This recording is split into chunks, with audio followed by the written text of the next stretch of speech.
Hey everybody, welcome to Fandom Workshop. As always, I'm your host, Evan Atwood. We're here today at Santa Rosa Toy Con, where we're going to be running the cosplay contest a little bit later, where I'm told there'll be a performance by Bay Area stand-up comedian Dash Kwiatkowski, who is just a local favorite.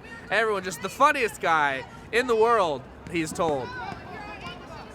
Hey, oh, it's Evan from Earth Prime. It's a different one. Hey, Evan. Hey, Dash. How did you find your way to our Earth and our Santa Rosa Toy Con? Would you mind if I... Do you want to do it? I mean, if you don't mind. He's going to do it. It's better. What he said.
Behind every great masterpiece is a brilliant genius. Are you talking about me? Yes, I am. Oh, nice. Okay, I'll take that. Judd Winick, the writer, the author of the greatest Batman animated feature film I've ever seen, Under the Red Hood. My God, how did you do it?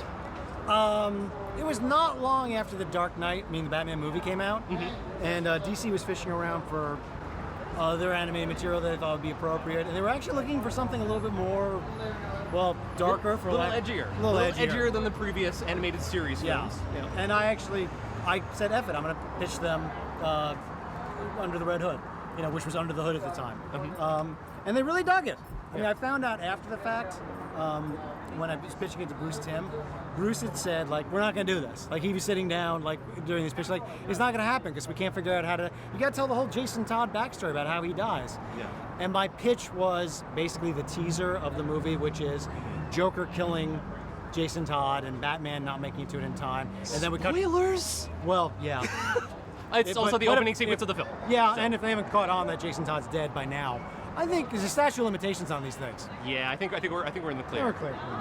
But after I did the teaser, Bruce said, "Oh, you do it like that? Great, we're doing the movie." Okay, that's fine. No, he actually said you could have stopped talking there. I was fine. I said I loved the book, I loved the story. I just didn't know how we'd get in there without doing Jason Todd dying. And when Bruce Timm says go, then you all go, and it was one of the easiest creative experiences I've ever had. I took the story arc that we did in Batman, and I just did the good parts. Really, truly, we just did the good parts. Everything else was out. And not only was it just the good parts, it wound up being the good part of all movies, in my opinion. Thank you. Now, we also wanted to talk about your new book. I have a new book. Hilo. Yeah. The Boy Who Crushed Earth. Speaking of Batman. So 3 years ago, my son, who was 7 at the time, asked Dad, he said, "Dad, can I read some of your Batman comics?" Whereupon I said, "No, you may not." He's like, "Why?" It's well, because the Batman is for older kids and grown-ups. Yeah. And it's not that it's super violent, but it's intense. So it's intense enough that you have to have a level of emotional maturity to be able to weather the storm. Right. Yes. And I wasn't going to be the one who ruins Batman for him by showing him my stuff. So we sought out graphic novels for kids. Didn't find too much, but found some. Well, the big one we landed on was Bone by Jeff Smith. Yes. My son went bananas for Bone, became a Bone super fan. I actually know Jeff Smith, he's a buddy of mine. We cartoonists hang together. So he sent us all this swag, tons of it, posters and action figures and hats and pennants. And my son became... Especially for your son just getting into Bone, that is the way to do it. Oh, no, he got everything. He got a gigantic box, 2 gigantic boxes of stuff. So I got I'm jealous. I got jealous. Oh, good. It's because I figured I could do this. Yeah. So I wanted to win back my son's love. So that's when I started working on Hilo, which is an all ages book. All ages. It's middle grade book for 8 to 10-year-olds, but I like to say all ages. It's kind of like a Pixar movie. I wanted to do a comic that when the parents read it, they didn't feel like they were going to throw up or want to kill themselves after they read it twice. Yes. I thought it'd be great if they could actually read a book that they would enjoy too. No, and that's I think a key way to go about a project like that. Thanks. And we are excited for this. And thank you so much for taking the time to speak with us. Thank you. It's my pleasure. Thank you guys.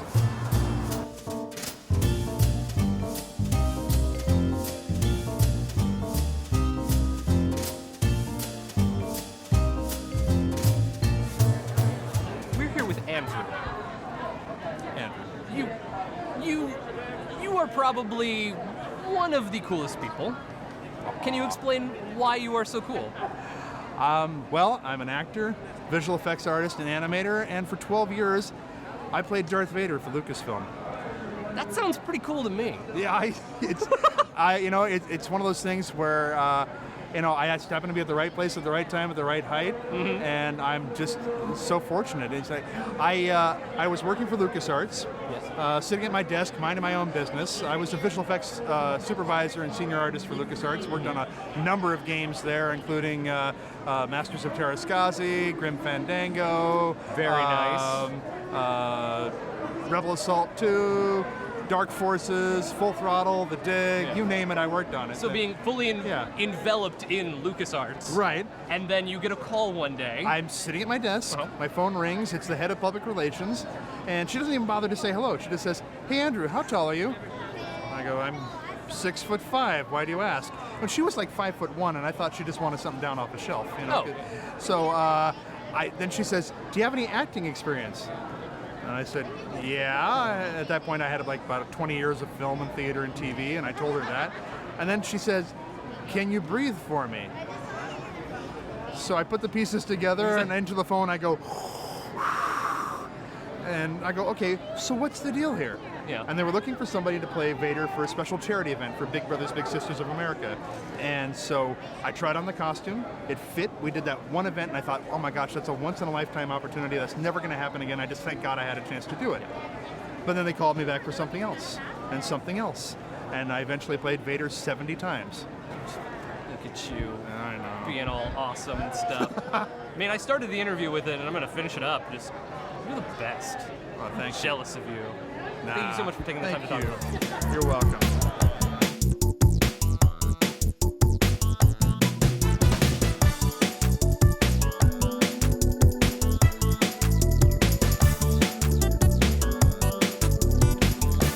Hi, I'm Evan Atwood. I'm here for my free Snookone. I'm sorry, I don't know. The free Snookone that's owed to me. I'm sorry. owed. I don't know who you are. You know, Evan Atwood. I'm Fandom Workshop. I'm Evan. Dash, Yes. are you going to keep doing this all day? Is that weird if I do? Can Yeah, it's exceptionally weird. I mean, you're impersonating me. Hey, you're watching Fandom Workshop. Thanks. I was gonna... Can I have my free snow cone? Oh, no. Oh.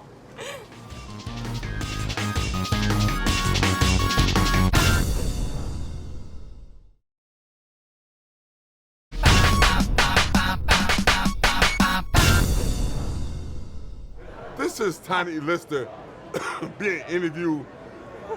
My name's Evan. Hi. His name is Evan, and he was posing, and I don't like that. Yeah, I'm from Compton, California, and this is my person that's interviewing me. Say something, Evan. Say something. I like your work. That's enough, Evan. Now, you notice I'm no different in an interview than I'm on TV. I grew up in Compton, California. That's a local call from hell to Compton. I'm with the Seahawks, and I love the Oakland Raiders, too. Now, Evan, ask me a question if you want to keep on breathing. Evan is getting a ghetto massage, though, right now. That's called getting choked out against your will. Next question, Evan. My next question is, you have... Too much damn talking. Hey, my new movie coming out this year is called Zootopia. Disney spent $200 million on the film, $100 million on Prince and that. It comes out March the 4th. I'm the little white miniature fox. Next question, Evan. What is your favorite genre of... Too long, Evan. Hey, stay quiet when I'm talking. Choke your ass out.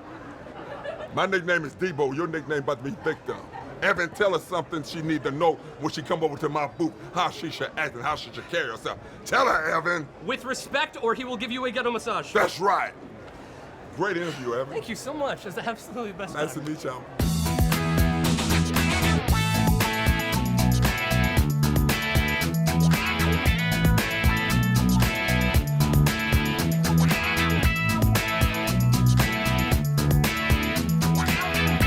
We're here with Billy Dee Williams, who was gracious enough to sit down with us and talk a little bit. I wanted to start by talking a little bit about Star Wars.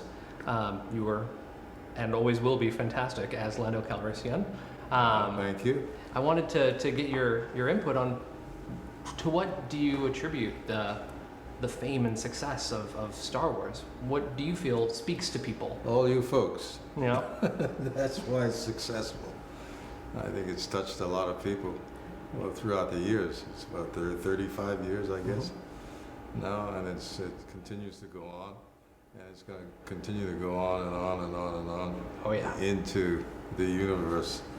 Especially with more movies coming out and stuff too. Yeah, well, it set the tone for a lot of science fiction movies, certainly. So. I think cinema in general. Yeah. Now, I also wanted to talk about Star Wars Rebels, doing the voice of Lando Calrissian recently. What was it like going back to a character like that? Whenever anybody decides to do anything that has anything to do with Lando, I prefer my voice to be used. Lando is really a part of my legacy, and I'm not one of those actors who feels that they just want to dismiss it out of their life and just leave it at that. But I really see Lando as a part of everything I've done throughout the years. I've been doing this for over 50 years, and that's certainly one of the best characters I've ever done. I think it's I think so too. It was a real departure, really, in many ways, especially for that time. Yeah. Speaking of other characters that you've done, I also wanted to touch a little bit on playing Harvey Dent for the Tim Burton Batman films. You were just so cool. You made Harvey Dent the coolest district attorney. Well, I was hoping to go on to do Two-Face, but it changed regimes, and Sony, I think, bought it out, and they decided to take a different direction with it. Yeah. But I think it would have been interesting if I had gone on to do Two-Face. I think so too. I think a lot of fans would have wanted to see that as well. It's always hard when properties change hands like that. Now, on the subject of you being the coolest, I wanted to see if I could maybe get some input on how are you so cool? I don't know. How can I be cool? I don't. You're cool. I'm cool. Yeah. Billy Dee Williams just said I'm cool. Well, you have your own kind of cool. That works. Thank you.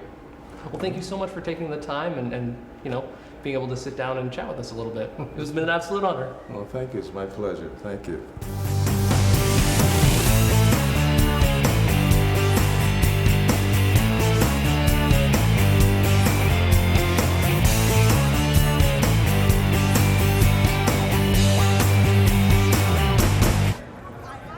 We're here with the Doctor, Rose, and the Doctor.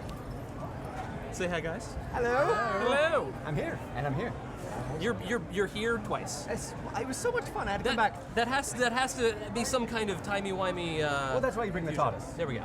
She balances Which, right out. But by the he way, was bragging is for gorgeous. centuries. So I had to come back and just. I started the bragging and Yes, finished it. I had to relive it. And she is indeed a beauty. She's gorgeous. I love her. Yep. Now I was curious, what came first, the stripes or the box? Oh, I had to do the suit first. It starts, every addiction always starts with the smallest things. And so I bought my first suit, and then you get addicted to props. So you buy glasses and screwdrivers and psychic papers and every other bit and piece you can find. No one bought their own TARDIS. So I got some wood and I got some time, and I have a TARDIS now. And then as Tenant Cosplay, you have been touring around with the box? Yes, With the yes, TARDIS? I built her in October, and so November was the very first con. It was Quantum Con, We had a lot of fun there. I met some amazing peoples, including myself, who is amazing. I love me. And I'm fabulous. You are. You're absolutely fabulous. Absolutely. Anyway, and so since I met so many amazing people through that, we just kept touring. And so from October through now, we've been all around California, up and down, seeing all the cons, Long Beach and Walker-Stalker. I met some other people there. And yeah, people love it. People keep coming up, and so we keep going around.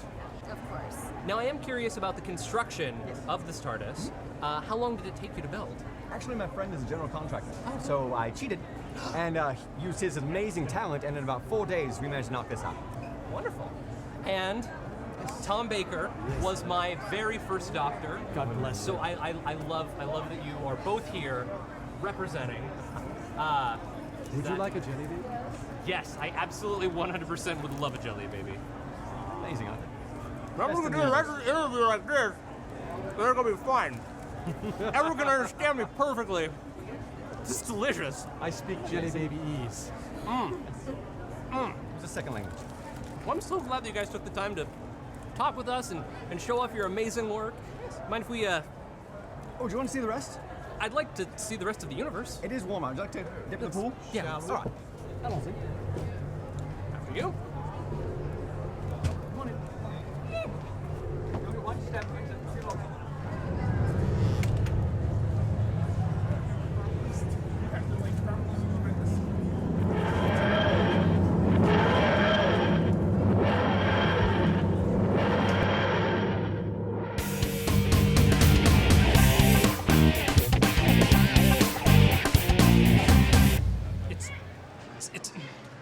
It's Johnny Yong Bosch, you guys. So, thank you for taking the time to chat with us a little bit. Yeah, no problem. I did want to start off by talking about Power Rangers. Okay. I believe that was your big break into working in films. Yes. Can you tell us a little bit about what that was like, kind of going into something that was already had such an amazing fan base? It was like jumping onto a moving train and hanging on for dear life. And that's what I did for, 3.5 years or however long it was. Now, people are going to know you from Power Rangers, but they might also know you from your fantastic voice acting. And I want to touch on that a little bit because, you voiced the character, my favorite character of all time, Vash Stampede from Trigun, the very first character that I ever cosplayed, which set me on this whole show thing. And so I wanted to first thank you for that. No problem. Now, What was it like? Well, what was it like? But I also wanted to ask specifically, Was it enjoyable? Was it enjoyable? But also, what was it like going back to that character for the Trigun Badlands Rumble? Yeah. That was weird, Yeah. actually. Because it had been so long that I had forgotten what I sounded like. Yeah. And I had to watch the original series, and I was like, wow, my voice is a lot higher then. And so I had to go back and watch a few of those and then find out where I was, and then go into the movie with that, It was fun, though. And it looked amazing. The movie was awesome. It was absolutely gorgeous. Now, throughout your experience doing many voices for prominent characters throughout many anime dubs, have there been any characters that have had a particular special place in your heart? Special place in my heart. Nero from Devil May Cry 4 got a special place in my heart. Vash does. Lelouch. Ichigo. There's a lot. It's like a lot of voice actors say this, but it's like choosing your favorite child. Now, in addition to the voice work, you also have an amazing band, and I would like to talk to you a little bit about that. Yeah. How has that experience been? Great. It's been great. The band is awesome. Yeah. It's a lot of fun. Man, this is the perfect time to do an interview. Yeah, but everyone's talking. Wookiee talking. But yeah, I've got a band. We've got a new album. Chewie is in it, apparently. Yeah. That's a soundbite from the new album. You should. That's track number 2, actually. We've got a new album. We're already starting scratch for another one, but yeah, we're just looking away. When did you start? 2004. That sounds about right. Yes. That holds up to scrutiny. Yeah. Awesome. Yeah, it was 04, so we've been around for a while. Just finish I up. should go do the Wookiee thing right now. We should. We should do the Wookiee. But before we do Wookiee impressions, I was wondering if you might actually sign this Yeah. little prop Of course. gun that I made. I left you a space Oh, it's right there. super That's- light. I expected it to be heavy. You can see that I almost went like this. But no, I was wondering if you might sign that so I can just... right down here Right, be awesome. Just left you a little space there. is the smallest spot possible. Johnny Yong Bosch, voice actor, my favorite character of all time. Sign a prop gun I made. You did make this? I made that. That's actually my first prop gun. Old special place in my piece. I mean, he did that. Now it's awkward.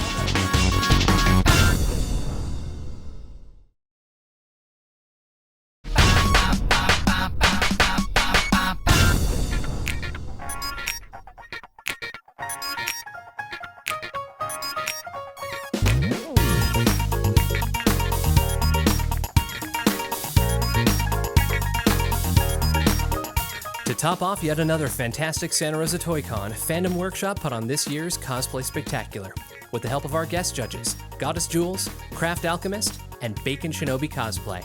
And of course, local favorite and funniest guy, Dash Kwiatkowski. Featuring some of the best cosplay and costume crafting the Bay Area has to offer.